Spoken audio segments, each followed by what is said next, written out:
විපක්ෂ නායකතුමා එතුමාගේ කතාවේදී කිව්වා අවුරුදු 76ක් තිස්සේ අපේ රට ලබා ඇති ජයග්‍රහණ ගැන මං හිතන්නේ එතුමා මම සතුටු වෙනවා අධ්‍යාපනය ගැන විශේෂයෙන් කතා කරන එක ගැන. මොකද අධ්‍යාපනය සහ සෞඛ්‍ය තමයි ලංකාවේ වාමාංශික ව්‍යාපාරය විසින් සටන් කරද්දී අත් නොහැර සටන් කරපු ඒරියාස් දෙකක් කලාප දෙකක්. ඒ දෙකේ ප්‍රතිඵලයක් ලෙස ජීවිත පූජා කරපු තරුණ ජීවිත තියෙනවා. ඒ වාමාංශික ව්‍යාපාරවල සටනේ ප්‍රතිඵලයක් ලෙස තමයි අද අධ්‍යාපනය මේ තැනට අපි පවත්වාගෙන යන්න සමත් වෙලා තියෙන්නේ. නිදහස් අධ්‍යාපනය.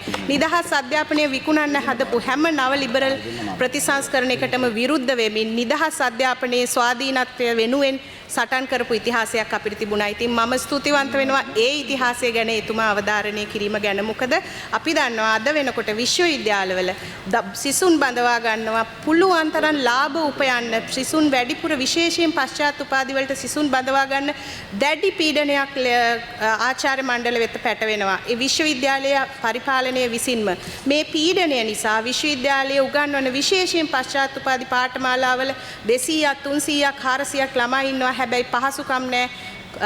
ගුණාත්මක තත්ත්වය බහිනවා. මේ මොකද ලාභය උපයන්න විශ්වවිද්‍යාලවල ආචාර්යවරුන්ට සහ පීඨවල Honorable Dr. Kaushali Ariyaratne, your time is exhausted. I'll wind up, Deputy Speaker.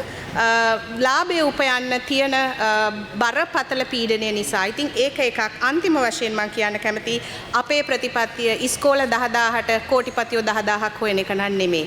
අපේ ප්‍රතිපත්තිය රජය අත්හැරිය නොහැකි බරපතල සහ මූලික වගකීමක් දරන අංශයක් තමයි නිදහස් අධ්‍යාපනය. ඒ නිසා නිදහස් අධ්‍යාපනය අපි රාජ්‍ය වගකීමෙන් ගිලිහෙන්න දෙන්නේ නැහැ. පෞද්ගලික අංශයට සහයෝගයෙන් වැඩ කරන්න පුළුවන්. ඒකේ ගැටලුවක් නැහැ. උදව් කරන්න පුළුවන්. එතුමටත් පුළුවන් කැමති නම් ස්මාර්ට් අර බස් දෙන එක නැවත පටන් ගන්න. ඒක ප්‍රශ්නයක් නැහැ. හැබැයි අපි රජයේ වගකීමෙන් එක බිඳුවක්වත් අත් නොහරින ඉතා වැදගත් කේන්ද්‍රීය කොටසක් තමයි අධ්‍යාපනය කියන එක නැවත අවධාරණය කරමින් මගේ කතාව අවසන් කරනවා. ස්තුතියි.